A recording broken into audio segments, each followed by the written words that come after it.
I was hiking in an off-trail pine forest in Colorado. I was truly off-trail. There were no previously beaten paths for me to tramp down. So, you can imagine my surprise when a stone came sailing out of the air and smacked into the nearby tree right next to me. I called out to whoever was throwing the stones, and there were people in line of fire. Not more than a few moments later, another rock, the size of my fist, came whizzing right by my face. Maybe they were hard of hearing, or they just couldn't hear me, or so I thought. Somebody with a really good arm on them could throw further than they could hear. I yelled as loud as possible and screamed, "Stop throwing rocks." Then came another one. Only this one hurt me on the upper thigh. I danced and cussed. I waited for another rock to come flying. I got a pretty good idea of what part of the opposite hillside these rocks were coming from. I had binoculars on me and began to sweep the area to see who could have been throwing them. If I had been panning any faster, I probably would have missed because the colors blended in with the woodland so seamlessly. Since I was looking at it through binoculars, I almost thought it was somebody in a Halloween costume. But there was something about the way the drool was running from the chin that convinced me that what I was seeing was indeed real. Take your average man that's built like a brute, add a lot of hair and fur covering, but all the extremities, such as hands and feet, give it the mouth full of teeth in such bad disarray, and make it look like an angry dog.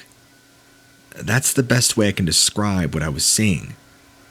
At first, the word Bigfoot crossed my mind, but last I checked, Bigfoots don't look like giant dogs on two legs. I wasn't really sure what to think. In my heightened state, I felt like whatever this was, it was looking straight into my eyes. Without breaking its glare, it stooped down, picked up another large rock, and threw it with nearly calculated precision. If it could aim like that from a distance, I didn't want to find out how good its arm was up close. I fled, and I made sure I had everything when I left that forest. It did not follow me, thankfully, which led me to believe that I had incited some sort of bizarre territorial behavior. Maybe I was nearing a den or something. Either way, it was bad news, and I clearly wasn't welcome. So, I've never gone back. As far as what exactly I dealt with that day, well, I'm not quite sure. Maybe you can figure it out for me.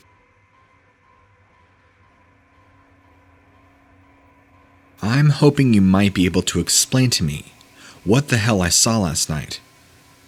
I was out for a run, or at least validate for me that I'm not stone cold crazy. Since I go for a run most evenings or very early in the morning, and have used the same route for years now. But this is the first time, and like anything, this has ever happened. And to be honest with you, I'm still in the process of trying to digest it. I live up in Maine, and there are plenty of beautiful running tracks around here. You have to be careful of specific wildlife, but the closest encounter I've ever had to something like this was a moose who just refused to get out of the way in the road. So you can believe me when I say this has me terrified. I'm also a strong, firm person of science, and had I not seen this thing with my own eyes, there would have been no way in hell I would have ever thought it possible. I hadn't been drinking. I've never taken drugs. I was sober. Yet, stood in my path, blocking my way as that moose had done, was a creature that looked like a man, but also part wolf or dog. It was as tall as you and I, but very, very broad. It reminded me of a linebacker. If the creature had been purely human, I would have thought possible that it could have been the Rock. So you get the point of it being large and very, very muscular, to the point to where I could see its muscles rippling through its fur. There was no possible way this was somebody playing a joke or in a costume. The details were just far too vivid. You see, not only was it covered in a sort of reddish fur, the legs were bowed at the knee, like a dog's hind limbs. No human could pull that off. The arms were more human-like, except for being covered in thick hair, of course. But they hung from the side and reached sort of thigh length. Its hands were clenched, so I was unable to ascertain whether it had actual hands or paws. It had a very thick muscular neck, and the head reminded me of kind of like a reddish German shepherd, with more pointier ears and a bit longer snout. Literally, only seeing the head, you'd mistake it for nothing more than just a very large dog. But as I slowed down, I came up close to it, somehow willing it to just step out so I could race home.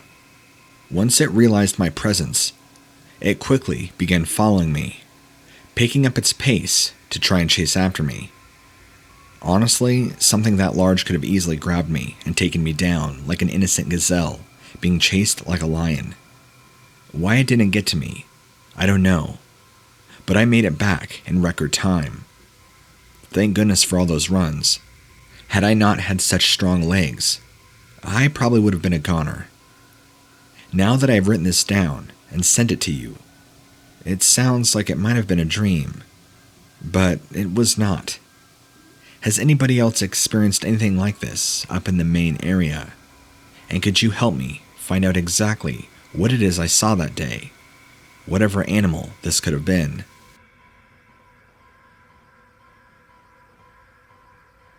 I was camping out in Alaska, but at the time, I couldn't shake the feeling that I was being watched. It was a strong feeling that came over me. It only got stronger. In fact, that first night, I barely slept at all. I was expecting someone or something to come barreling into my tent and make a move on my life, or try and rob me, actually. I remember laying there with my eyes open in the darkness, feeling inexplicable dread. The fear visit never came to pass, but I was convinced that whatever was out there, it was only biding time. I couldn't take it anymore. My outing that was supposed to relieve stress at the time was causing more than it was worth. So, I packed up and headed back to my car, which was a good half-a-mile walk. I brought my revolver with me and kept it out, just in case I ran into any loose vagabonds trying to take me down, or anybody that wouldn't settle for me just leaving. After all, you never know when you're out in the wild. My car was at the bottom of a hill, and I was coming down a slope. Now, on the opposite side of my car, there was something that was just as far away from my car on their side as I was on mine. It was tall enough to announce that, even from a distance, it clearly wasn't human, and I could tell it was bad news. The way it carried itself reminded me of a stalking hunter, and my inner instincts told me that it had to have been some sort of animal that had been watching me since I arrived. Its body, covered in a mix of brown and gray fur, which made me think it was older for some reason. It eyed me with a gaze as intense as you can imagine, and when I moved for the car, it also did. I had to race. My car was the finish line. It hurried, but I was burdened with my camping gear, so it would be the faster of the two of us. While only about 45 seconds from my car, while I was over 1 minute away, I took the chance on my sportsmanship, raising my revolver and taking a couple shots. There was a half-second delay between the hammer hitting and this thing staggering back a few steps, but it regained itself, and it kept coming quicker. Firing a second time, and a plume of dirt next to its feet told me that my aim was clearly off. However, if it were cunning, it would have hid behind my car. After shot number 3, it appeared that I hit it in the shoulder. It let out a sharp cry of pain that seemed to create this inhuman scream. And then it gave me a look that told me it was pissed. I knew I probably just signed my death certificate right there. However, after taking a 4th shot, I didn't waste any time. I tried to shoot it dead in the face, but I somehow missed. This thing turned around, and I think was heading back into the woods towards my direction. I had no idea what it was planning. Maybe it was going to flank me. Maybe it was going to entrap me. As soon as I got close to my car, and shortly after this thing disappeared back into the woods, I began hearing more of these strange, bizarre howls, as I call them, coming from multiple spots around me in the woods. That's when I realized I was deep in trouble. There wasn't just one. There must have been a pack of these things, or multiples, and all I had seen was the one. They were planning an attack, and probably going to move in quick. All I can say was I was in my car and had it started faster than ever. As I was pulling away quickly, multiple of them stepped out of the woods and began chasing my car. One's far bigger than the one I saw. It was a terrifying experience, but they let me go. Even though they seemed like they possessed the power to chase down my car, rip open the door, and tear me limb from limb, I was somehow spared, and I'm lucky enough to be able to be writing it to you. That's my story out in the Alaskan wilderness. What I encountered that day will never be forgotten.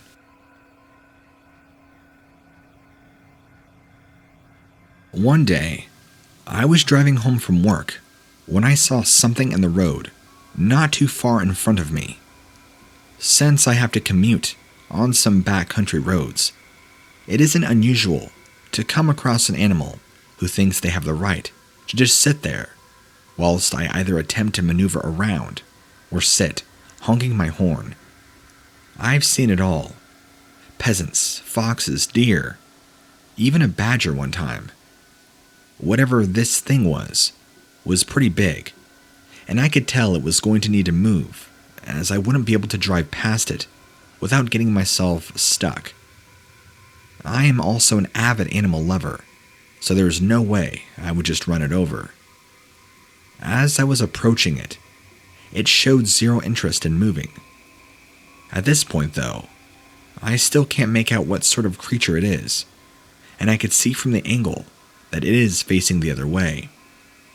I remember thinking that if for some reason it couldn't hear very well, then it might have not sensed I was coming. I put my hand on the horn and beeped a good 4 or 5 times. Usually, if it's a deer, it'll freak out and scare it off. However, I have never seen a reaction like this. It stood up, fully on 2 legs, and turned to face me. It was terrifying. Only it wasn't a person. It appeared to be a large, when I say large, I mean very large, hairy dog. Was it a person? No. Could it have been somebody celebrating Halloween early? No. It was far too large. But it was very thin, covered in very dark short hair, reminding me somewhat of a Doberman pinscher in the head. I was in so much shock, I didn't even put my foot on the brake. If I hadn't suddenly moved, I would have knocked it over. Some sort of survival instinct must have struck it, as though just before I was about to hit it with my car, it clearly vanished. I don't mean disappeared into thin air. I meant it turned and ran off into the thicket so quickly, I barely had time to even notice it. If I would have blinked, I don't even think I would have seen it. I just drove home after that, in shock the entire way. Now, I look out for it every time I go that way, but I've never seen it again. I've told a few friends and even a coworker that I believe I saw an undiscovered species of dog. Hi, what lurks beneath? I'm writing into you because I had a very strange occurrence the other day. In fact, it was just last week, in mid-November. While I have been a listener of your show for quite some time, and I do believe in the Dogman phenomenon, I have never actually seen such a creature until just very recently. I was on my way back from a friend's house, heading back home. This friend of mine lives in town, and I live about 15 or so minutes outside of town, 13 miles to be exact. Well, I was coming across a bend in the road when my headlights, well, I'm sure you can guess what happened. They lit up a pair of eyes that were far too large to be deer. Before I go further with my account, there is tons and tons of deer in this area. Black-tailed deer. I mean, they're literally everywhere. It's very easy to hit them. They're all over where I live and in town. And there are also lots of coyotes around here. So, that tells me there's a large food supply. And we do have the occasional cougar, but I haven't seen them, although I've heard talks about them. So, again, before I go further with my account, the only thing I can really think to rationalize this phenomenon is that this thing was lured to where there's a food source, hence the large deer population. Anyway, as I drove by, my headlights lit up what I thought were deer eyes at first, but they looked wrong. They looked much larger than a deer. And within a half a second, this being stood up, and boy was this creature mighty tall. It stood up and started to step out onto the road. But at this point, I was already driving past. But all I needed was a second to see exactly what this was. If you've ever seen any Hollywood horror movie about werewolves, this looked like it could have fit into its own werewolf Hollywood movie. I wasn't as much terrified as I was in complete and utter shock at what I just saw. I could have just said that it was a person in a costume. But why would somebody be out here in the middle of nowhere, on the side of a road, on a ditch? It doesn't really make much sense. And keep in mind it's pretty cold out here. I think at the time of this encounter, it was roughly 34 degrees outside. Nobody's going to be out in a Hollywood werewolf suit in 34 degrees in the middle of nowhere where it's dark. It just makes no logical explanation. Also, when this thing, or Dogman, stood up, it was well over the height of the top of my car, and it was still in the ditch at this point, and had not yet taken a step out onto the road, meaning this sucker had to have been enormous. Like I said, I only caught a quick glimpse, and from what I could tell, this thing was just as wide as it was tall. An absolute massive creature. I didn't really get a chance to absorb every feature, but I kinda got the general idea, and it looked like a werewolf, as best as I could say, in a realistic format. The entire rest of the drive home, I had to sit there and process, did I really just see this? Was this for real? I couldn't believe it. I mean, I believed in the stories, but never in a million years would I ever suspect to actually see one with my own two eyes. Anyway, there's no sense in dragging this story on for a million years. I thought I would just like to share with you my own personal encounter, and let you know for certainty, these creatures are indeed real beings. I really wouldn't consider myself living off the grid, but when it comes to eating, buying meat, I only purchase from those who grow and farm locally. And just recently, back a month ago, I had bought roughly 12 pounds of ground beef and some steaks. I bought these from a local farmer who lives in the area, since they raise all their own cattle and slaughter it all themselves. I prefer that much more than buying it from the store. Much cleaner, much more lean. If you, or anybody who reads this, gets the chance to try their own locally owned beef, well, I'd highly recommend it.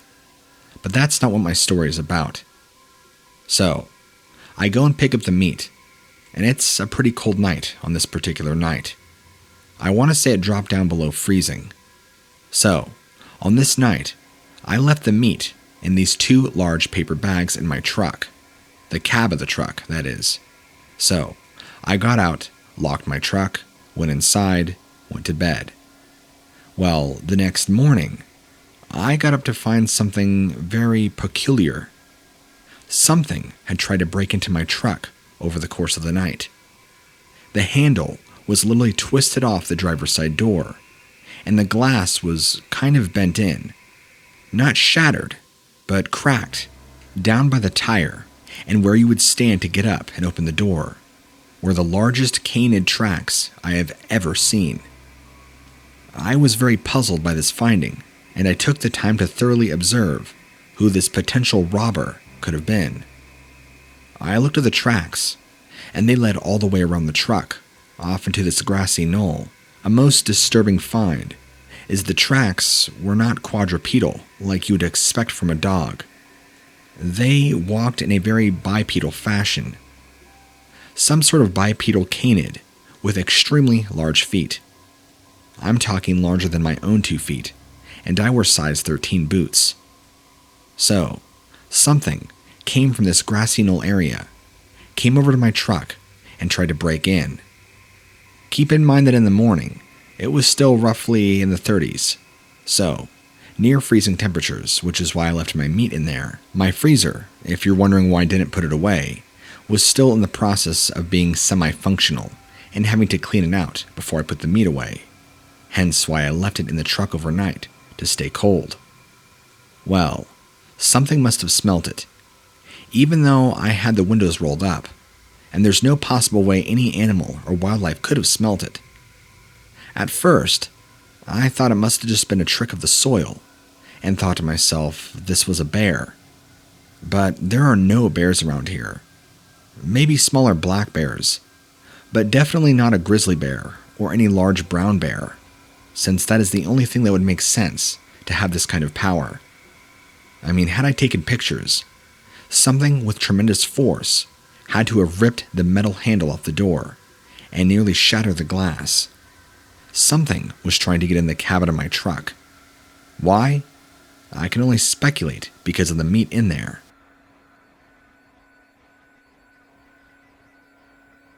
I'm going to tell you about one of the most terrifying things that I've ever seen in my life. I've spent a lot of time in the wild, and I feel like I'm pretty comfortable with knowing what's around me and knowing the possibility of what I will run into. But this time, I can't say for sure. So I want to set this up.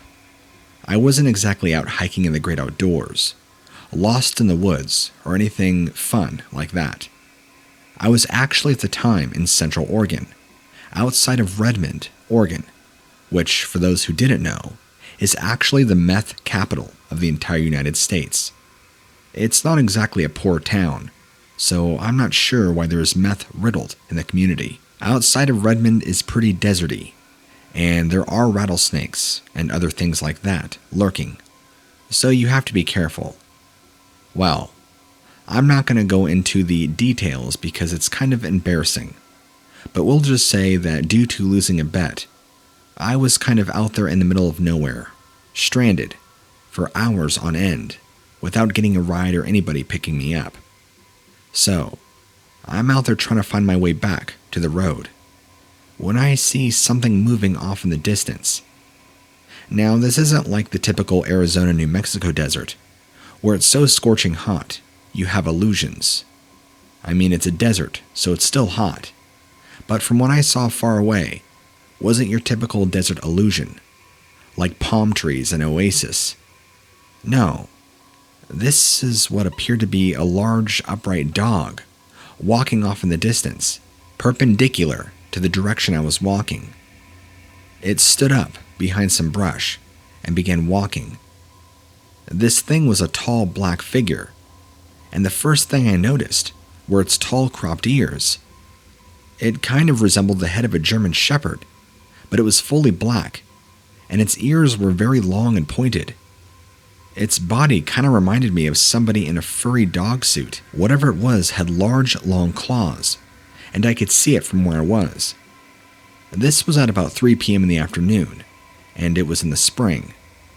Also, I was roughly 75 yards, if I had to take a good guess. This thing casually walked off, all the way till I couldn't see it anymore. And from where it had rose up, I don't know what it was doing, why it was there, or where it came from, nor do I know exactly what it was, but it definitely freaked me out. I kinda gave slight mention of it to my friends hours later, when I found a main road and they picked me up. They just laughed at me, and told me I had probably popped a couple of mushrooms or had a tablet of LSD. But I hadn't. I know for sure what I saw. When I first saw it, my brain explained away all the oddities about it, that it was easily somebody in a suit, or that my friends were pranking me. But the farther and farther it walked, and the longer I stared at it, I began to become more and more terrified, realizing that none of those things exactly added up. And I was looking at some upright unknown animal that nobody I knew, or I myself knew, had ever talked about, or even knew about. I hardly knew anything about Bigfoot, and although I had heard of him, I'm pretty sure he didn't look like an upright dog. This was something else entirely. So, fast forward a little bit later and I tried to do some research on the subject. Well, turns out, I'm pretty confident that I saw some sort of Dogman creature. This thing, for whatever reason, was in the desert. Why, I don't know. And are they commonly seen in this area of Oregon? I don't know that either, but I will never forget what I saw that day.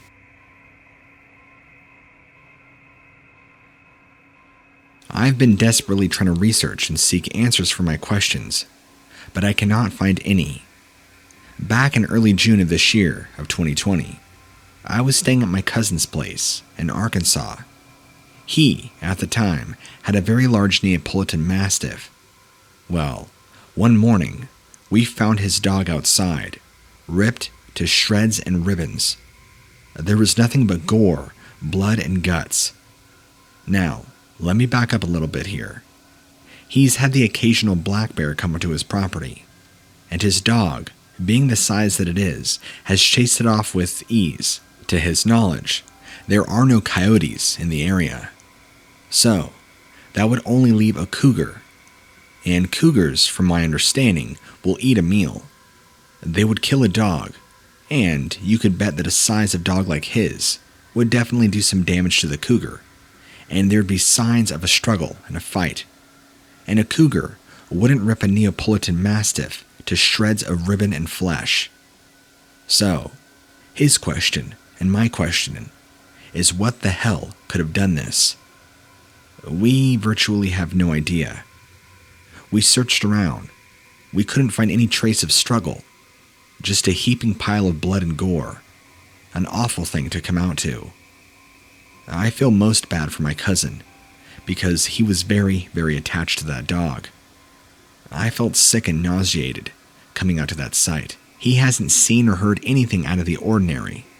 So, I've been trying to research and find if there's any answers I can find. Some have pointed to the possibility of a Bigfoot, a territorial one at that. But I don't know. I don't know how much I'm buying into the idea of a Bigfoot. But I will say that something killed that dog. Why? Why did we not hear it happen? Surely something with great strength would have caused it to explode. And we would have heard that. We would have heard the dog fighting and whimpering. Something had a heyday. And whatever predator or animal it was, didn't even bother eating it. It just killed it, shredded it up, and left. Also, there are no marks or traces of whatever did it. No tracks, nothing. We truly were visited by a silent assassin. I was riding my bike along a paved trail here in Montana. A downhill one, no less. It was walled in by pines, and the scent of cold air against my face was literally intoxicating. I can only describe it somewhat accurately, because if you're not a bike rider, well, it's hard to explain. This was the healthiest I'd ever felt when I was on the trail. Fresh air is like a drug. But the polarity of everything changed one evening when I was out for another ride, trying to get my fix before I had to call it a day to start another grueling work week. You see, bike rides have always been a huge thing for me. In fact, it's really my only escape. While others turn to alcohol, drugs, and very toxic habits, I try and do things that boost my body. So, I was coasting down the trail when a black bear appeared out of nowhere and even began running alongside me. I nearly wiped out, unsure of what to do at the bizarrety of the situation. If it wanted to, it could have pounced on me, but it didn't even look at me. It seemed to be focused on the downhill descent as much as I had been. I pedaled and pedaled to gain distance. That was when another shape came out of the trees that was much, much larger than the bear. It tackled the bear to the ground with a force unlike anything I'd ever seen. No, I was not drunk on adrenaline. In this moment, I thought that I saw whatever attacked the bear looked like the largest wolf I'd ever seen. I'm talking about a creature of titanic size. It grabbed the bear, yanked it by the neck, and stood up on its hind legs. The bear seemed to be yelping and grasping for life. It was terrifying. I watched this all from the shock of being on my bike, which meant I literally wasn't watching where I was going. I slid off the trail, wiped out, and eventually lost consciousness. I woke up. The picture of that monstrous wolf kept flashing in the back of my mind. That thing grabbed that black bear like it was a loose cub running away. It terrified me. I didn't know why it didn't go after me. I've tried going back on that trail since, but it's not the same anymore. I don't feel like I can relax like I used to. The anxiety of what might jump out of the woods overshadows all else. And much to my dismay, it's the same with the other trails. I'll never be able to experience the outdoors the same way again, unfortunately. Thanks for hearing me out.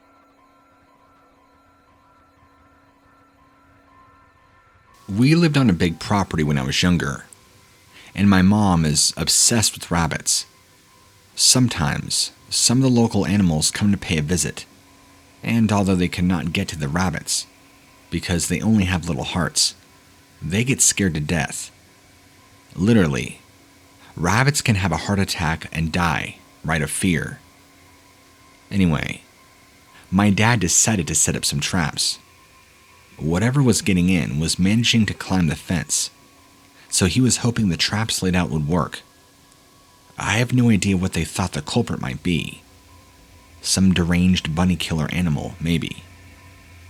Anyway, even though my mom loves her rabbits, she decided it was too gross to have to go and check the traps. She offered me an extra allowance if I went. So, every morning I checked, and there was nothing. All the bunnies were fine. They began to suspect that whatever was bothering them somehow was intelligent enough to see the traps and run away. Coyotes, maybe? Not sure. That is until one night, I heard this howl, followed by what sounded like a scream. I wasn't going out there to check, but I was willing to bet there would be some sort of wolf or coyote in the trap in the morning. It was the only thing I could think of that would make that sort of noise. I told my mom that I'd heard something, and she insisted I take the shotgun with me in case. Now, you're probably wondering where my dad is in all of this. Overseas is the answer. I'm a military brat, so I also know my way around a shotgun. I head out to the trap and I knew it. There was something in it. It looked like a coyote, but much bigger. And there is something not quite right, but I couldn't decide what it is. I should have just shot it right then and there, right in the head. But I was entranced in fear and curiosity. This large, not quite a coyote. It was alive. Its back leg was caught in the trap. It was bleeding bad, but it wasn't showing any bone, so the trap had acted more like a handcuff, so to speak, a very tight one, keeping it there, rather than like a bear trap, where it rips deep into the skin. Every single bit of common sense told me this was the douche that had been upsetting my mother by scaring her rabbits. That's all I needed to do was shoot it, like I had done to other animals. But I had this innate feeling in me that was telling me not to do it. I decided to take a quick walk around the full perimeter. Maybe I was trying to gear myself up for the inevitable. And then, when I get back to the trap, it was completely empty. Quickly, I scan the fields and woodland around, and just in the distance, I can see that large coyote limping, but walking on 2 legs. Walking or limping on 2 feet like an injured person who had been shot in the leg. I stood there staring at it until it disappeared into those woods.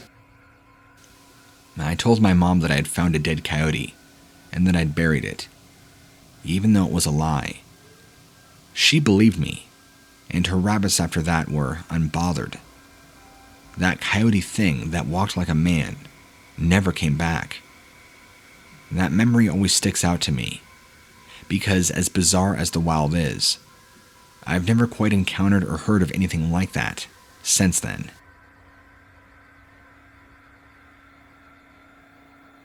I was out fishing with my father. He was older and his sight was going, but he still had a love for going out on the lake. I knew better than to pass up any chance to be with my dad at this stage in his life. We pushed out onto a quiet lake and passed the time in quiet and hushed conversation. I did catch a few catfish within the first couple hours, and they were just the right size. It was the catch my dad got that would have us talking for a long time. It crested the waters a couple of times, and it was a bass that looked like it could have fed the 2 of us for 3 days. A real beauty of a catch. My dad wasn't able to reel it on his own, so I helped out in whatever awkward, giddy way I could.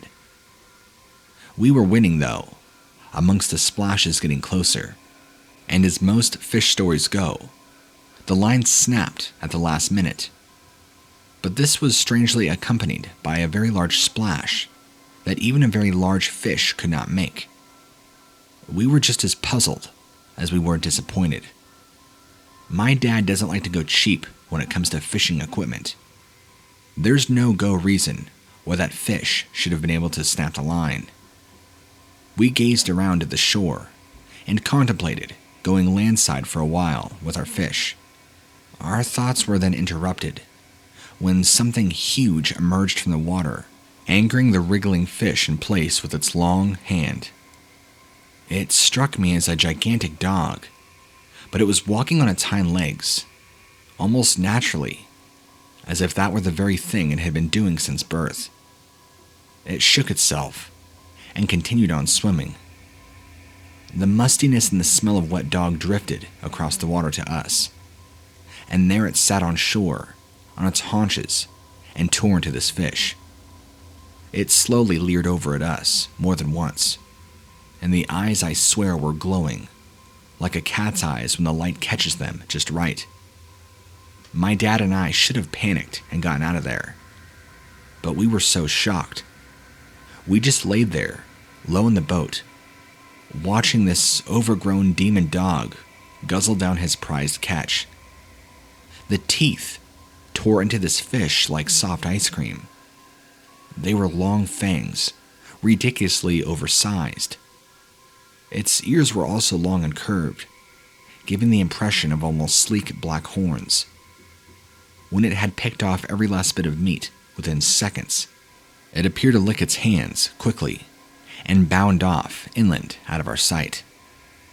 My dad and I just looked at each other, complete disbelief.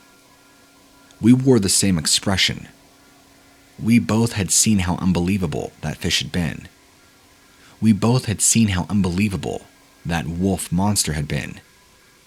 and we both knew that no matter what or whoever we told, nobody was going to ever take us seriously. I discovered your podcast about a month later, and I told my father about it. He figured it was a good place to tell our tale, as any. So, I'm telling you what is probably the most outlandish story of the one that got away, unlike you've ever heard. I'll make sure my dad hears it if you read it. I've been enjoying listening to your program ever since I discovered it. It feels like a safe place to share these stories without ever being judged or being ridiculed. Keep up the good work. And as a quick side note before I conclude, I was beginning to really think that werewolves were real until I discovered there was such an animal called a Dogman, that I believe that is what we saw that day. Anyway, thank you.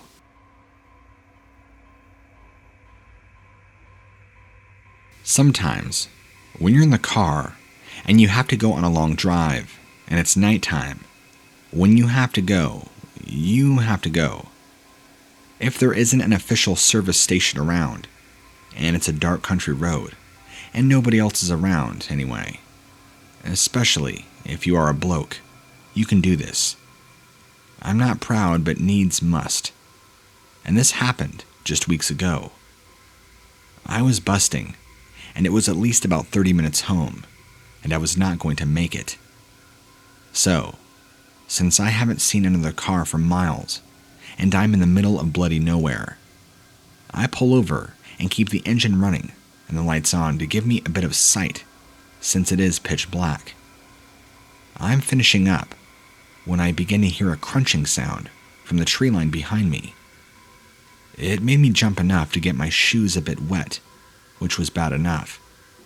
But I also recall thinking, really, a nosy badger or something like that had come to see what was happening right at that moment. I was still tidying myself up when I now hear a further noise. This time it was a good thing that I had already relieved myself. I heard a growl. I am no expert at all on nocturnal animal behavior, but I was now pretty certain this was not a badger. For just a moment, I was frozen, my brain telling me to get in the car. My legs were just, let's play stick in the mud. And then he appeared. Just walked out of the tree line and onto the grass in front. At very first glance, I panicked. I thought it was a werewolf in the flesh, and I was a goner. But I was alive, and I looked again. It looked more like a dog. I know it sounds ludicrous, but it was a man's body with a dog's head. Vicious looking, but more human than werewolf-like. Tall, covered with very dark hair, and also very slender. Then he growled at me again. My legs almost became unglued, and I piled myself back in the car and drove out of there quickly. For some reason, even though this creature appeared hostile, it never made an attempt at me or my life, or to get me in my car.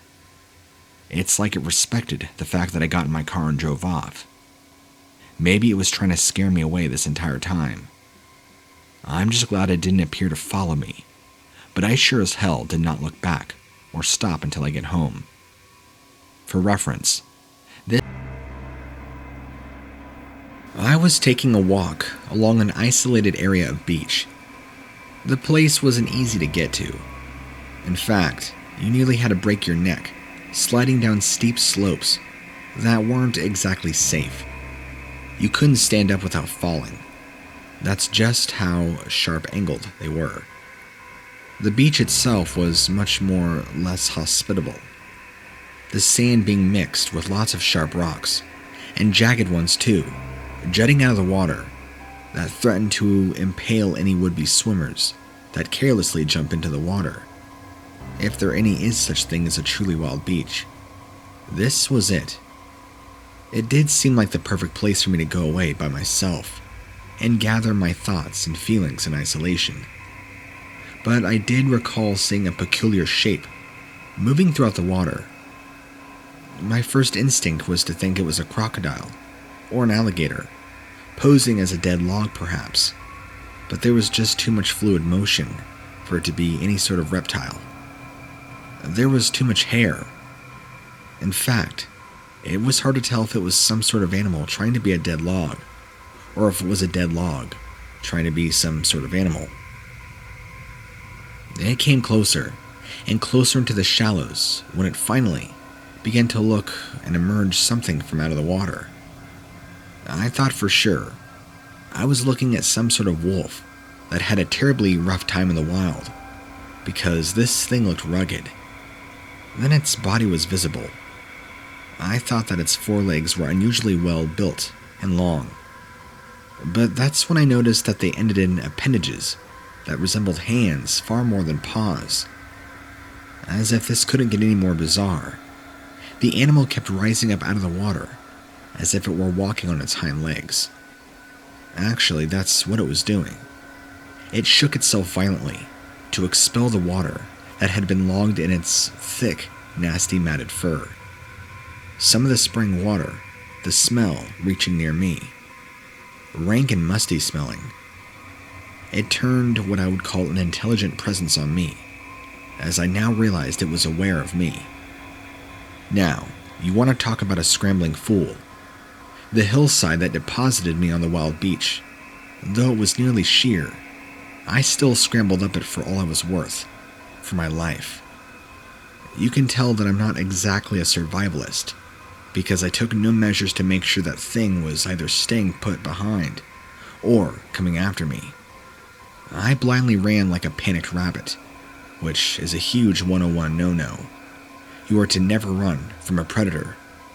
But hell, I had no idea exactly what I was dealing with. The thing didn't seem to think I was interesting enough to pursue.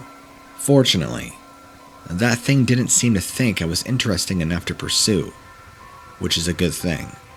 Who knows if I would have lived. Oh, and to add in some extra detail that I might have forgotten. This happened along the Gulf Coast. I won't mention what state, but I had thick forest and everglades near me, where this thing was right next to.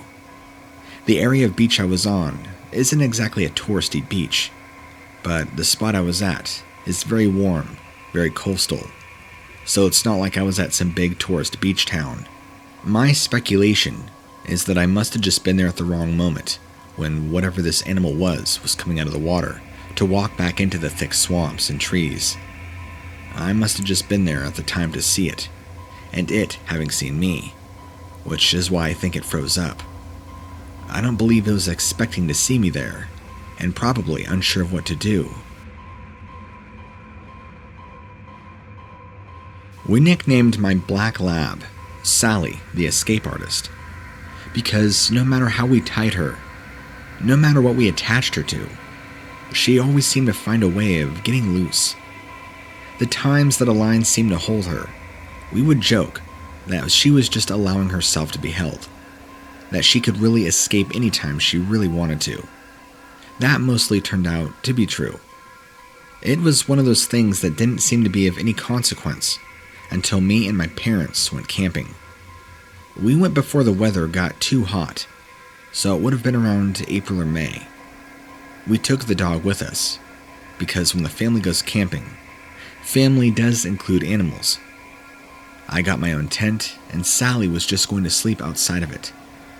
I had her leash on, that would be anchored to a simple stake, the sort of thing that seemed to hold well enough, until she decided she wanted to get away badly. I didn't have any major concerns at the time, but things changed that night. Just as I was about to fall asleep, I heard some major movement outside. With a large black lab like Sally nearby, I wasn't terribly concerned, but I couldn't shake this feeling that there was something that would make my hair stand on end, if only I could actually see it. I unzipped a chink of my tent's door so that I could look outside and get a clear look. To my surprise, Sally was standing on all fours, and she was still as a statue. And there were several points of light that it didn't seem quite right in the distance, and the reason turned out to be because, well, those lights were a set of eyes, There were several things out there that had glowing amber or bronze-hued eyes. Whatever they were, they seemed to be locked in a staring contest with my animal. At length, one of the sets of eyes came close. So close that I could make out the features of the thing, and it was a terrifying sight. I had grown up on a steady diet of pulp horror comics, and that was the incarnation of every illustration of werewolf that I'd ever seen. Except it was real, and it was downright terrifying. Even recalling the memory is kind of hard. It became clear that it had no interest in me. It was really interested in my dog. It came so close to my dog in my tent that I could smell the rancid fur, sweaty and musky, and even tinged with some of the smell of wet dog. It would get so close that it was within striking distance of my poor dog, and Sally was shivering like a leaf. But then, the wolf monster would go back up, and it would walk backwards until it disappeared in the mists. Then, it would come forward again, and come close enough to bump noses with my dog. Also close enough for me to hear its ragged breathing, like a snarl was locked up in its throat, waiting to come out. And then it would back up again. It dawned on me what it was doing. It was trying to get Sally to follow it. Sally must have gotten the memo, because I heard the sound of the earth as the stake that was holding her leash became easily wrestled free. She followed it off with the other glowing pairs of eyes that were veiled in the mists. I was utterly beside myself with panic, but I didn't even bother to move or do anything to alert the monsters. My parents didn't really buy my story as to what I had seen, but they did believe that Sally had run off after something. They said that maybe it was just a squirrel. But what kind of squirrel stands that tall, puts off an aroma that bad, and has eyes that put off light like that? Within the same year, I caught a glimpse of several unusual shapes moving in a nearby woodland, or I thought I saw some wolvish humanoid shape, only with a much smaller, more natural shape of a dog beside it. I had no way of knowing for sure if it was the same monster that had taken my dog, or if that was even my dog with it.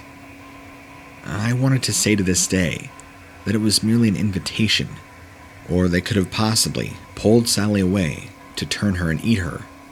I have no idea. Again, writing this to you is kind of hard to do, but I know it's probably for the better.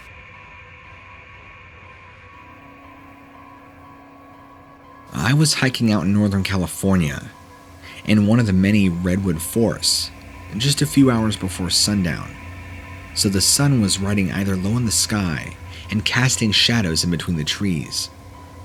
I didn't want to admit that I was lost, but I was by myself at the time, so there was nobody to admit anything to.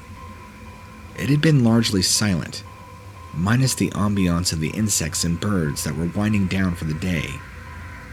Something, like a scream, pierced my concentration. It was distant, and I could not tell if it was the sound of an animal, or possibly a human. Regardless of its source, it was still disconcerting. I stood for a couple of minutes, trying to gather my bearings.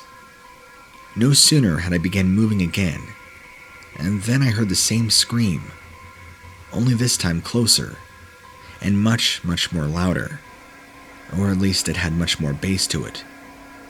It had the bestial intonations you would expect from an animal, and yet somehow an intelligence to it that you would expect from a human. It's the same feeling that you get when you hear a baby cry right before it learns to say its first words. I'm terrible at analogies, forgive me. It's hard to describe. I called out and responded, asking if somebody needed help. The same voice made a different kind of sound, now what appeared to be a low moan. That's when I began to see the shape of something very tall and muscular. The exact shapes of its edges were hard to make out, but I knew that I was dealing with something unpleasant when I saw two lights of the same color, right where I should be. feeling a wave of panic right up inside me, but trying to keep my wits about me. There was no guarantee that whatever this was had seen me. The shape moving swiftly between the trees, so I couldn't see it long enough to see if it was looking at me or focused on something else. I couldn't even tell if it was getting nearer or further away. Deciding not to stick around and find out, grasping at the desperate chance that I was undetected, I too ran between the trees in a zigzag pattern. I couldn't tell if my own breathing or the sound of my footsteps, but I thought I could hear the sound of panting just outside the range of perception. That the panic was beginning to better me, but I couldn't afford to scream. I came over a swell of land and looked behind me at the top where it had come down from. After looking up just in time to see the head of this thing peeking over the hill, it showed me its jagged teeth, and then it was kind of smiling in a demented way. This thing was getting closer. I don't remember much after that, except that I had to run into a park ranger who was doing patrol of the trail. I had not realized just how near the edge of the forest I truly was. I must have babbled incoherently about what had happened, looking back, because he simply invited me to sit in his squad car, and at the same time, he was kind of regarding me as if I could be a possible druggie. I wasn't arrested. I was questioned and allowed free to go after I made a statement. They weren't going to let me go without that, because I was clearly agitated enough that they did believe I saw something. I think a few of them believed I saw something that wasn't human, but they weren't about to stake their jobs or reputations on agreeing with a crazed hiker who claims he saw a werewolf. And that's why I don't really venture out to the woods much anymore. Those are my hiking days, and those are long done. Now, I kind of find myself being much more of a recluse, doing anything I can to rid myself of that memory. So, in hopes of typing this up, I can finally kind of maybe therapeutically move past it. I was doing what Forrest Gump was doing, trying to go a long way on foot. Only I was on a bike. I know better than to run everywhere. In some ways, it made the nation seem bigger. Other ways, it made it seem smaller. But in too many ways, it made it seem like a place with secrets that we were never supposed to learn about. My biking brought me to a very small wood in the rurals of Indiana. I think most people know that the woods in the Midwest are really just a small cluster of trees. There were miles of cornfields on either side in all directions, so it wasn't likely that my camping out in the little spit of trees was really going to be a huge issue for anybody. I'm sure it was somebody's property, but they were probably miles away, having supper most likely. So, I bedded down as best as I could, considering I was miles away from any house, and settling into a thick cluster of trees. I guess there were worse places to be settling in for the night. All I would really have to worry about were mosquitoes, and possibly coyotes, and whatever snakes there are in the Midwest, but no bears or anything serious. By the time I shut my eyes and called it a day, I was awfully relaxed and felt like I didn't have anything to worry about. I fell asleep pretty quickly. It didn't last long. I woke up at about 2 a.m. to the sound of what I was sure were footsteps. It troubled me that I couldn't exactly see the source of them since, again, there were open fields on all sides. That meant that wherever the sounds were coming from, it was coming from very close by. I yelled out hello into the darkness, just in case I was indeed being visited by whoever owned the property. Besides, I would not want to have a shotgun shoved in my face and told to leave. But nobody answered. I rattled out a brief explanation as to who I was and what I was doing. This didn't get me any response, unlike I thought. I reached for my flashlight when my eyes saw it. 2 eyes, staring back at me. Eyes that were still enough to have been mounted in a sculpture. I prayed that's what it was. I popped on my light and shone it directly into the eyes. They blinked. They were a coppery ambery color and appeared to have this unnatural glow to them. They were set into the face of something that could have been a man at one point in time, except that face and the body were covered in a shaggy, rug-looking fur. It was very reminiscent of satin. Now, you'd have thought I was being visited by a Bigfoot with the size and shape of this thing.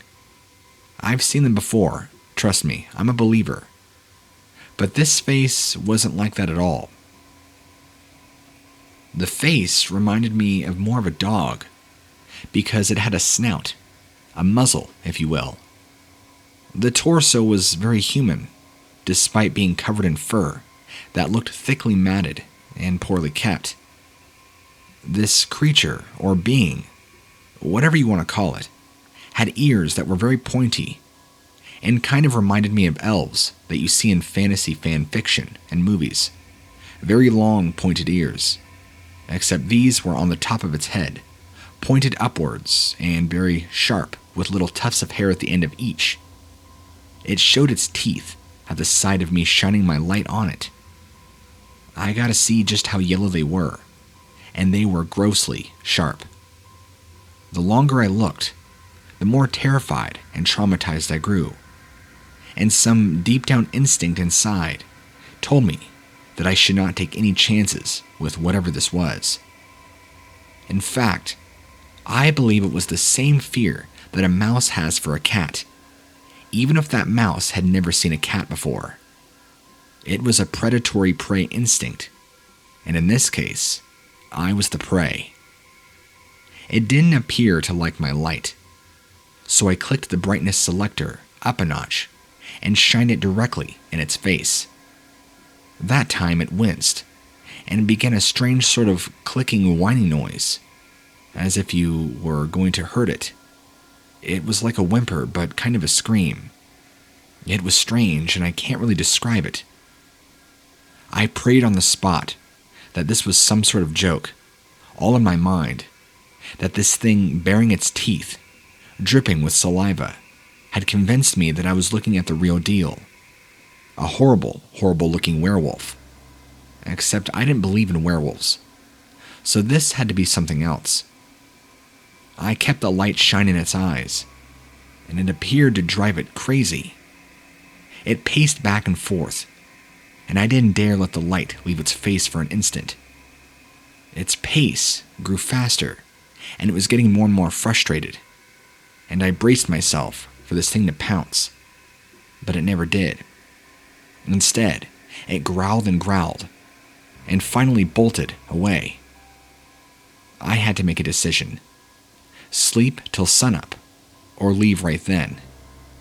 Both seemed like very bad options. I stayed put, but you can bet I didn't sleep at all for the rest of the night. So how does a creature like that stay hidden in a state like Indiana, where there is so much wide open space to be seen?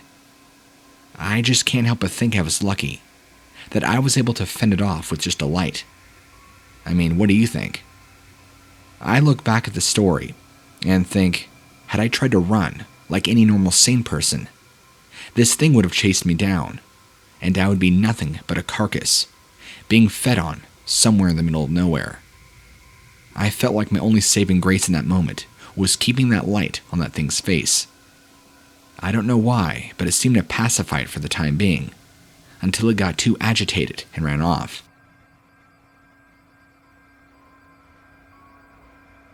When you have little kids, camping seems like the ideal way to get away for a few days, without it costing everything. Sure, it might not be exactly luxurious, but when you got 3 children under 5, not a lot is. It's fairly cheap, and you could easily wear your kids out, doing fun stuff in nature. If you do have young kids, you don't have to travel during the hot summer. You can go whenever you like, which was exactly how we found ourselves in the middle of nowhere at the tail end of September 27th to be exact, 2019. We just wanted a few days away from the same four walls we were stuck in constantly, and our kids can be able to safely run around. One was learning to ride his bike, while my wife and the baby could finally have some quiet time and maybe be reading. The boys and I were planning to play, go on hikes, and explore. On the first morning, the 5-year-old woke up telling me about Mr. Fluffy. Now, Mr. Fluffy was a dog he had seen in his dreams, who had apparently visited our tent in the night. I thought it was cute, and my wife, who is a teacher, was delighted by his role-playing and imaginary friend development. I was busy cleaning up breakfast when I noticed a very strong, wild smell that turned out to be urine, animal urine, coming from the backside of the tent area. I would learn this later to be whatever this creature was. The boys were very much a pee anywhere kind of kid, but this did not smell like kid urine, or human urine, I guess. But this was way stronger. It was almost like an animal marking its territory.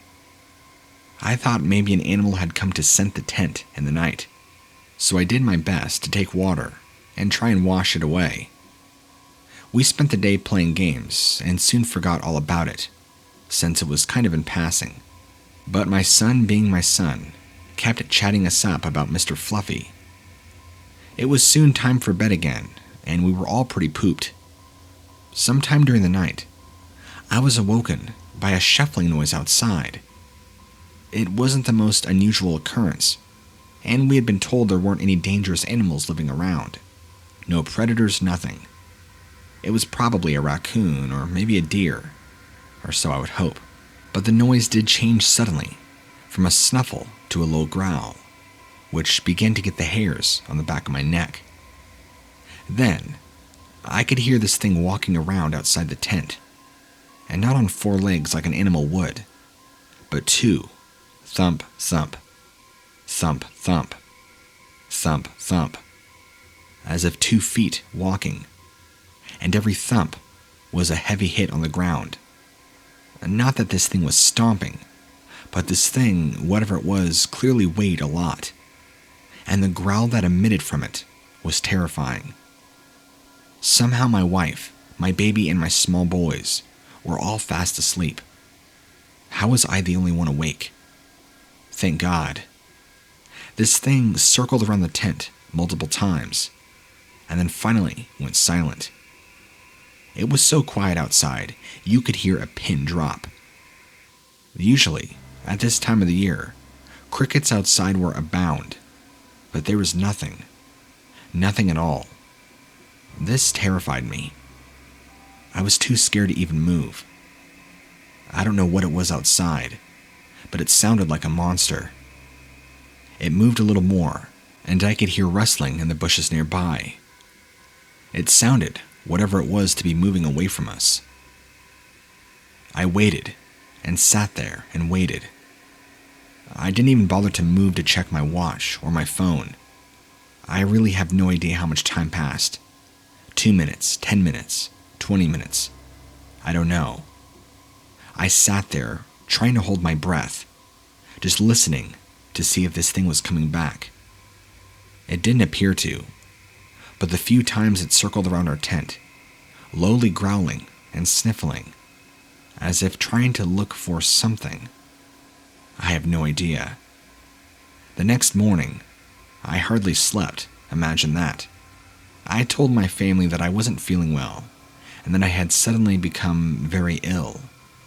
Well, we ended up cutting the trip short, and that's the end of that. Looking back, a year plus later, I did not tell my kids or my wife, but I wonder, the whole Mr. Fluffy that my son talked about, had he seen this creature before? I'll never know.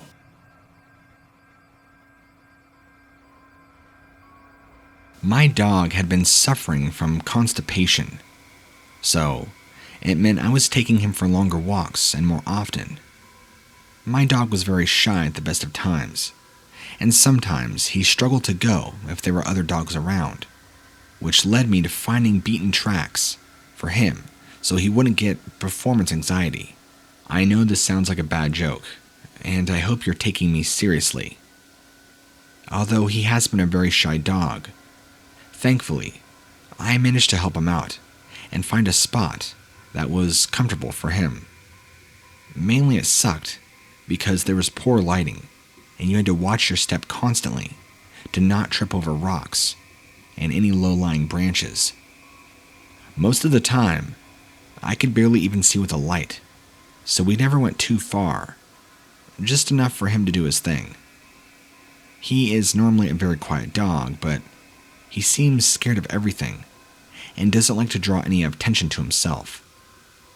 I was actually really surprised when one cold, wet, dark evening, we had been there for a few minutes, not long enough for the job in hand, when he went nuts, just going crazy, growling, barking, whimpering, and directing his attention towards something over in the trees on the path. I didn't want to end up on my butt, so I kept pulling him back to me, figuring he had had enough and it was time. But it just so happened that it was extra dark, and so I had a more powerful flashlight. So, when I brought him over, I got the shock of my life. I looked up, and I see these glowing red lights coming from the trees. That's when I realized these weren't lights. They were eyes, watching us. They were powerful, whatever they were. I shined the light quickly, and I saw the giant head of what kind of looked like a dog, but resembles more of a hyena, that had these supernatural glowing red eyes. Every cliche of a monster novel put into one, except I was looking at it in real life. I can only see its upper half because it was hidden behind the thick brush and trees, but it looked monstrously huge, very stocky, covered in long, gangly fur. It seemed to be tall and just covered in dark fur, just like I said, standing upright, or maybe on all fours, I couldn't really tell, but it just stood there, staring at me intently, not moving a muscle. In fact, it was so still, I was convinced for a moment it was a Hollywood prop, or somebody in a costume playing a prank, or it was fake. But then it moved its head slightly, lowering it to get a better look. That's when I let out a scream and grabbed my dog. No, I picked my dog up and I ran, and I went as fast as I could, not even caring about tripping over rocks. I was in total fear, and I wasn't going to wait around anymore for this creature to grab me and pull me away. It's safe to say that luckily my dog and I survived, but have we ever gone back to that area since? No. To be honest with you, I don't care what I saw. I don't want to see it again, and I don't want to be around it. That was more than enough for me to know that I don't want to go into the deep woods again.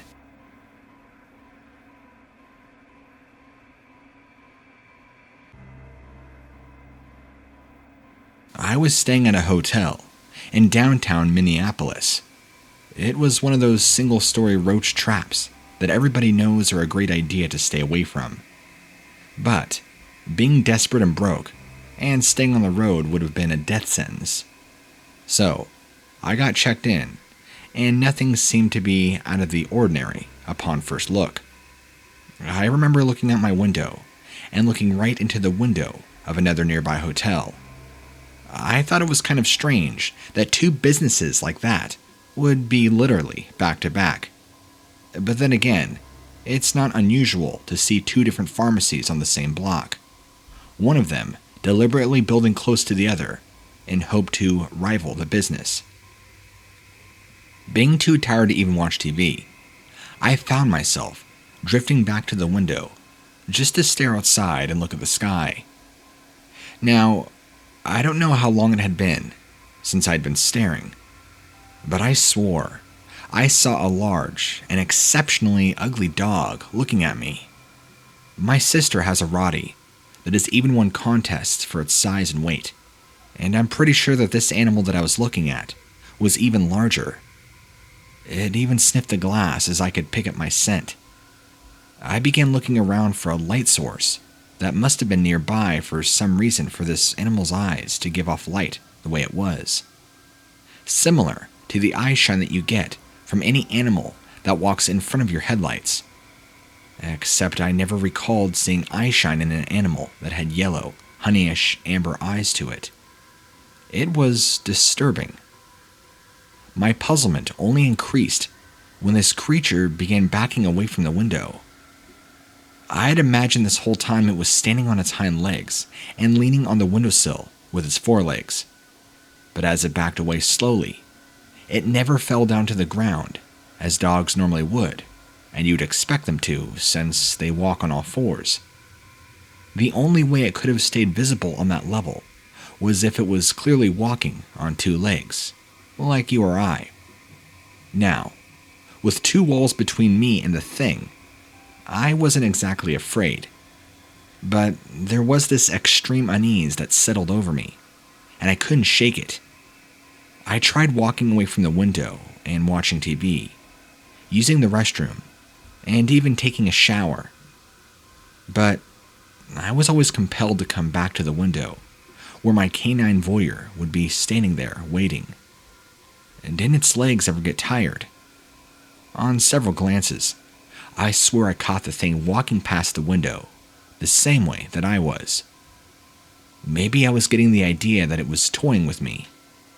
But what dog would be smart enough to do that far away, in such a complex housing arrangement? I considered reporting it, but I didn't even know which room the next door building was, and it wouldn't look good if I just went in and started snooping around. Safe to say, I did not sleep well that night. Days later, after I had just gotten on the road, I was looking up the news in Minneapolis, just in case somebody found a walking dog in a hotel. There was apparently a report of a homicide. One of the cleaning personnel was found dead, with wounds that looked like they had been inflicted by a supposed wild animal. In my mind, there couldn't be any mistaking it. Why they never saw the thing or caught up to it till then, I don't know. How it even got inside the building unnoticed, I'll never know. It's disturbing just knowing that these animals can walk among us, enter our daily lives and dwelling places without ever being seen has really disturbed me. Anyway, this happened about 15 years ago. This is my encounter with what I would call a wolfman on a moving vehicle. I'm pretty much on call 24/7 for a towing company that is used heavily by a roadside assistance outfit. You know how it works. You pay a premium, and no matter where you are, you make a phone call, and a tow truck will come, even in the middle of the night. The person driving that tow truck is usually me. Needless to say, I don't smile much. I guess I'm not a huge people person, although I do enjoy getting people out of sticky situations when it comes to cars. Something happened to me, though, that has seriously made me consider a change of careers, even though I don't have much to work with for qualifications.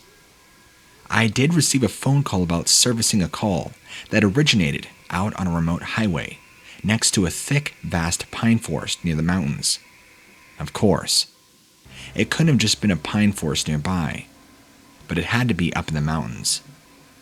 Anyway, I arrived at the GPS coordinates at about 1:15 till midnight. It was pretty dark and cold, since this was late fall, early winter. I found the vehicle, but I did not find the person that made the call. It was difficult to see in the flashing yellow lights of my tow truck. I dug out a heavy-duty flashlight and began shining it around. Well, I found the caller. It was a woman, sprawled out in the grass. I felt a tightness in my chest when I could see that she was covered in blood.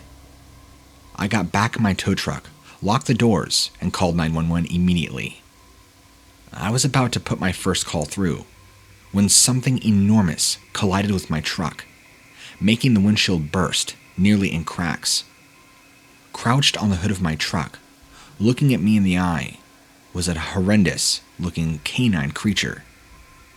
I couldn't make out much else, but the face being so vivid and glowing eyes that its memory bore into my brain.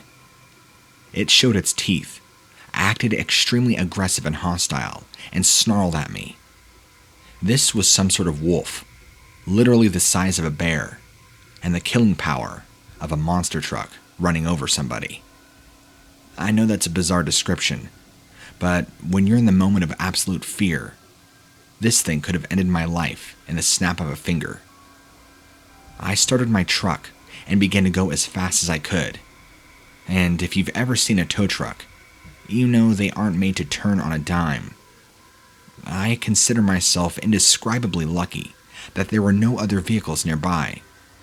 Had anybody been coming, there would have been a terrible accident.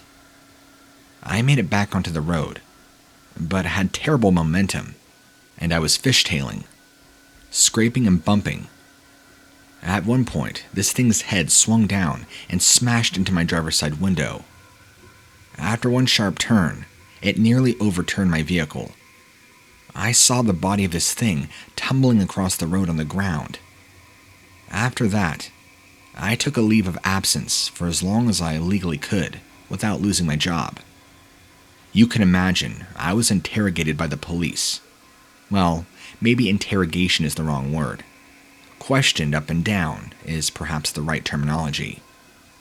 I didn't dare tell my employer, though, what I saw, and I only told the police what little I can tell them without being written off as insane. The case didn't really seem to make it on the news, and was probably just written off as a wild animal attack, potentially eaten by a bear. This happened just this last fall and winter, and to be honest with you, it's been an exercise keeping in straight and not having panic attacks. I've had to be put on night calls again. I mean, with COVID, I have to pay the bills. So, I don't have much of a choice. I don't have very many great credentials, and finding another job that pays as well as this one would be very difficult. Again, in COVID times, it seems impossible. But it's something I know I have to do, unless I want to die. But I fear that I'll have to go out again in the night, to another call, deserted in the middle of nowhere, and face this horrible monstrosity.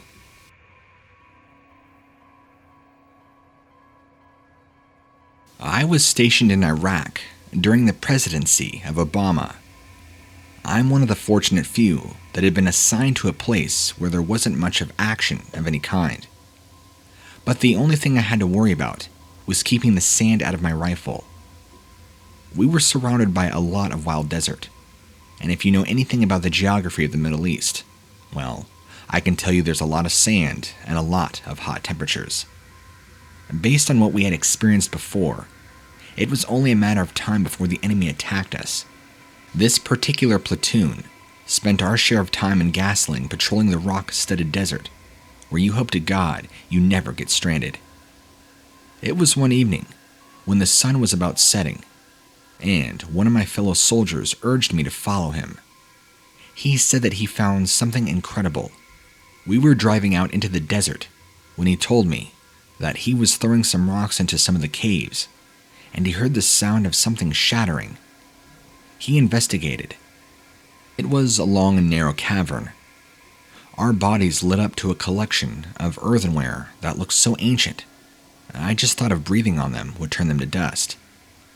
My fellow soldiers supposed that they were worth something if they could be extracted, most of them being pots and jars, and they looked like they could be used to carry all sorts of liquids and other goods.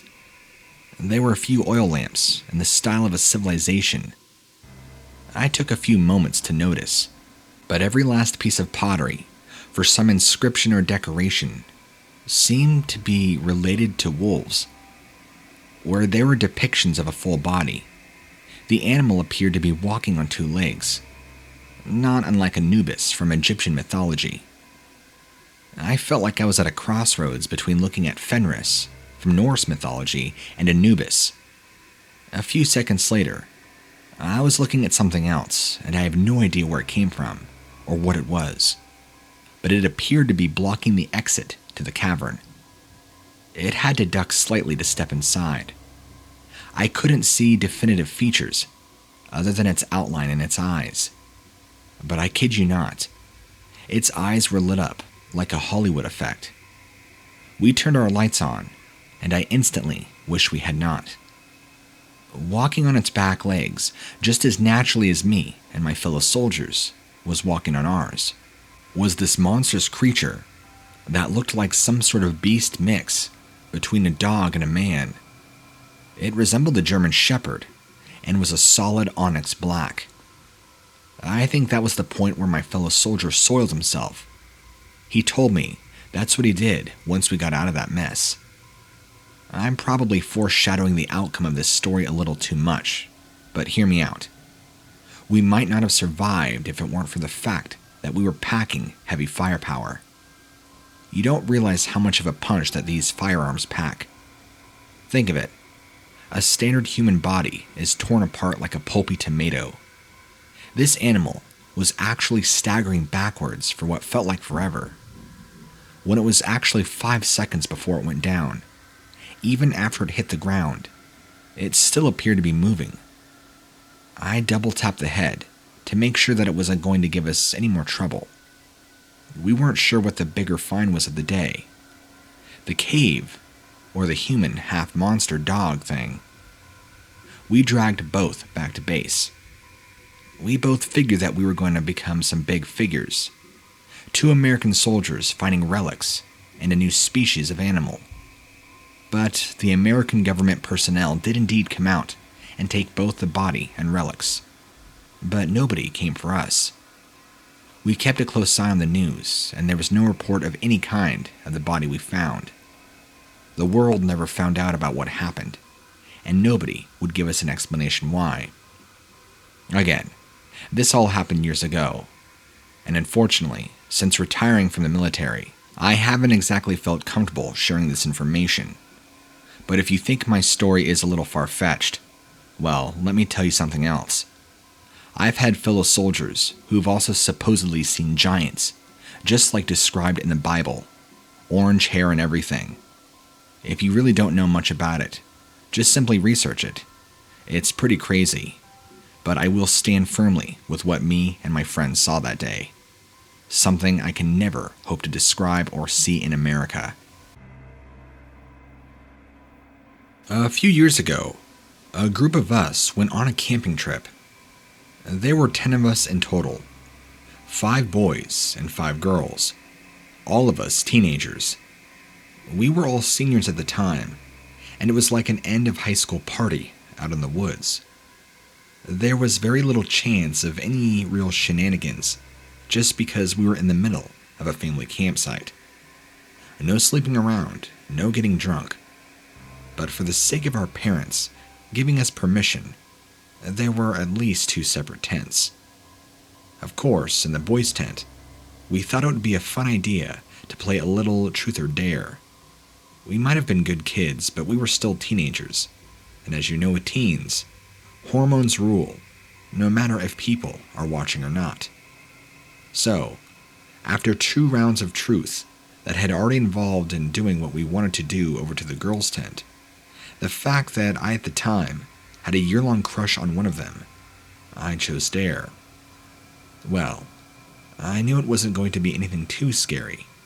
We were kids, and it wasn't going to be anything illegal or crude.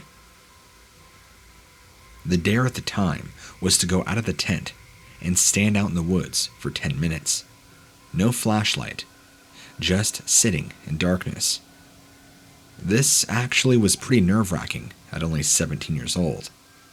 Your imagination goes nuts in a situation like this, but it was ultimately way less embarrassing than it could have been, or finding out that the girls knew my crush. I checked the exact time on my phone, crept over into the trees. I don't know if you've ever done anything like that, but time goes extremely slow when you're counting every second and praying nobody sneaks up on you. I think I was about 2.5 minutes in when I heard a noise, not too far away from where I was standing. I had been here before on day hikes throughout the woods, with my parents. I wasn't afraid of nature in general, and there are of course certain animals and plants you want to avoid. Poison oak, bears, you know. But the fact there was a shuffling noise wasn't exactly the most terrifying thing. It could have been a little rabbit, or something like that. 3 minutes in, and now the noise was becoming louder and closer. It sounded more like a deep, raspy breath, or a kind of panting. I was for sure starting to feel a little more nervous now, willing the numbers on my cell phone to move faster. Then, whatever it was growled, and I felt a presence behind me. I froze for a moment. Then, whatever it was, let out this horrific guttural scream.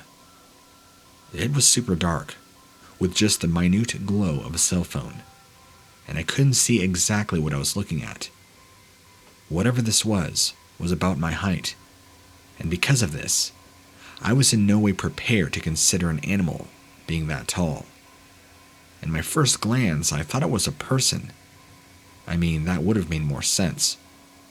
However, as I saw more of this figure, they appeared far too bulky, broad, and covered in thick, dark hair. This being also had long, skinny legs and arms. But then I saw the head. As I looked right into those huge eyes, it was staring into the face of a dog. A huge two-legged dog.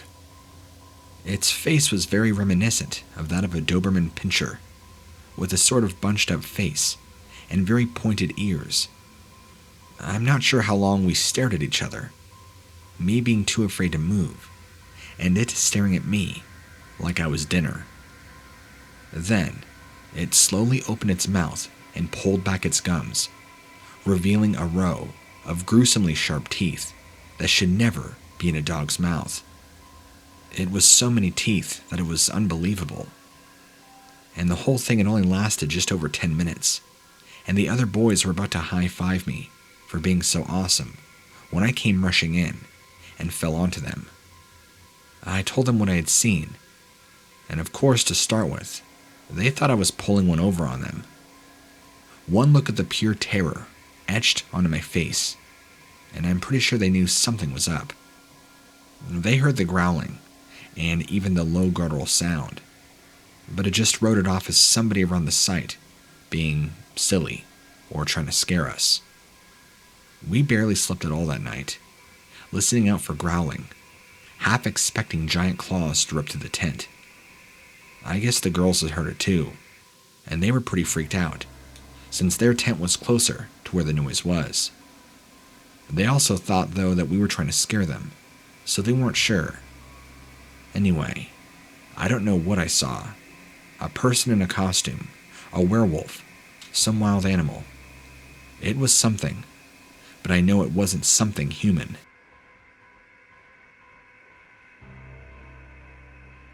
I will never forget this one time. I was on my way to the gym early one morning, and I saw something by the side of the road that to this very day makes no sense. So, there I was, driving slowly, thinking about my workout, when I saw something by the side of the road. My first thought was deer, or maybe a wolf. Here? No. And as I got a closer look, it appeared to be some sort of mix between a dog and a person. At first, I obviously thought it was just some weird species of actual dog, because what the hell else was it going to be? A bear doesn't walk like that, or does it move like that? I also noticed that it appeared to be bending down, like it was eating something off the floor. I didn't really want to think about it too much, but as I got closer, I could see there was something unusual, irregular about this dog. As I was driving towards it, I tried my best to figure out what it was. To be honest, I commend myself for keeping the car on the road. I'm not sure how I didn't end up on the trees too. This dog was not only massive, but it looked wrong. I realized what was even more unusual than its size, and it appeared to be sitting. So until I was almost on top of it, I didn't even register just how much of a monster it was. And what was even more unusual was just how it was eating. My mom has dogs, and as you'd expect, you put food in a bowl on the floor, they eat it, usually standing on their four legs with their head bent into the bowl. That is normal, right? This thing was sat up, putting food into its mouth with its hands. Yes, with its hands, just like a person. And that was also when I realized that this particular dog was basically the person's size and shape. Long hairy body, arms and legs, and a head just like that of a wolf, I guess. Maybe a little more German Shepherd, or maybe Alaskan Malamute. Somewhere in there. A damn person-sized dog eating lunch or whatever it was eating with better manners than some people. So I drove slowly, really slow, just staring. I couldn't even stop staring. I was flabbergasted, trying to process and fully digest what I was seeing. But it just could not compute. I actually started looking around for somebody hiding in the trees with a camera, thinking this was all some sort of really weird, elaborate prank. Or maybe it was from a movie or a TV show. Maybe I was going to see a bunch of trailers and camera crew. Any of these scenarios seemed way more appealing than the reality of biting me. There was as real as you or me of a person-sized dog on the side of the road. I kept my eye on it for some time as I continued driving down the road out of my mirror. It never moved from that spot and just sat there continuing to eat. I ended up coming back from the gym instead of heading straight to work, as I wanted just another look to see if it was losing it. As I drove back past the spot, there was nothing there. No sign of any dog, human, or person. So I slowed right down, wound down my window to see if I could spot any evidence that I indeed was not crazy, and that this hadn't been some sort of waking hallucination. At first, I couldn't see a thing, but then I spotted something. A half-eaten fawn, ripped in half.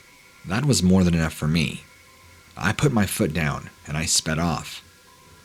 I've gone past there several times since, but I haven't quite seen this animal again.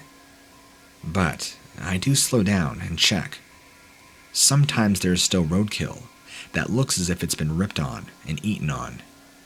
It still creeps me out.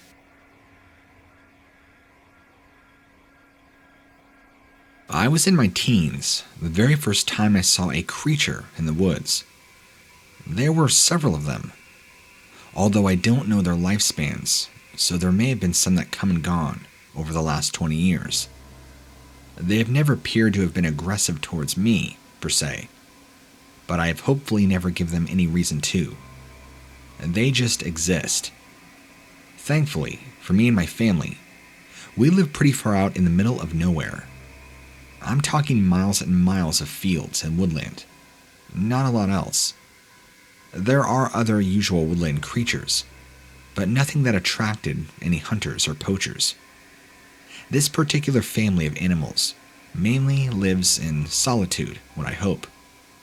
The reason this is important is because I believe that these are dogmen, and the first time I saw one, I was 13. I'd been gathering various treats for my mom's rustic country Christmas display, of all things, when I heard twigs snapping behind me. Having grown up, I wasn't remotely scared of anything in the woods, but made sure that I turned around very slowly, expecting to be a mountain lion about to pounce. Whatever manner of creature I had been expecting, it would have never crossed my mind that I would now be face to face with the thing that was in front of me. It was around my height, but a little taller at the time, so not quite 6 foot. Standing on 2 powerful legs, not in a fighting or begging stance, No, not quite comfortable in the position, indicating that was how it always stood. It was entirely covered in thick, dark, unkempt hair and fur. Its whole body looked wide, stocky, very ripped and muscular. If it got into a match with a bear, well, this thing looked like it could win. Its arms resembled that of a person, reaching all the way down past its hip area, and I could see long claws. At the time was, I would guess, 6 to 8 inches in length. Then, it finished off with the most animal part of the creature, the head of what I would say would be a German shepherd. It was cocked to one side, and kind of gave me an inquisitive look. Its ears pricked up, and, just like that, ran off. But not before staring at each other. It gave me a weird noise, which I don't even know how to explain. Then it ran off. When I looked behind, it still stood there, hanging out. I guess it didn't run off far. Although I carried on home running, it never gave chase. I think it was just far more curious about me than anything. In the 20-odd years since then, I've seen many of them, in varying sizes, shapes, and what I assume to be ages. They have never been aggressive, and I've never attempted to try and invade their territory. But I've also kept it a secret. I've never really told anybody about them. I don't take photos, I don't sell my story, nothing. They always just seem to accept me, and so I do the same. Maybe it's because I respect them. I don't know. What I don't want, though, is hordes of people coming here to try and see them. They live their life in the woods, and I live mine. It does make me wonder, if I do live alongside them, what other creatures and strange cryptids live across the world, not causing anybody harm? For the record, I am in Maine,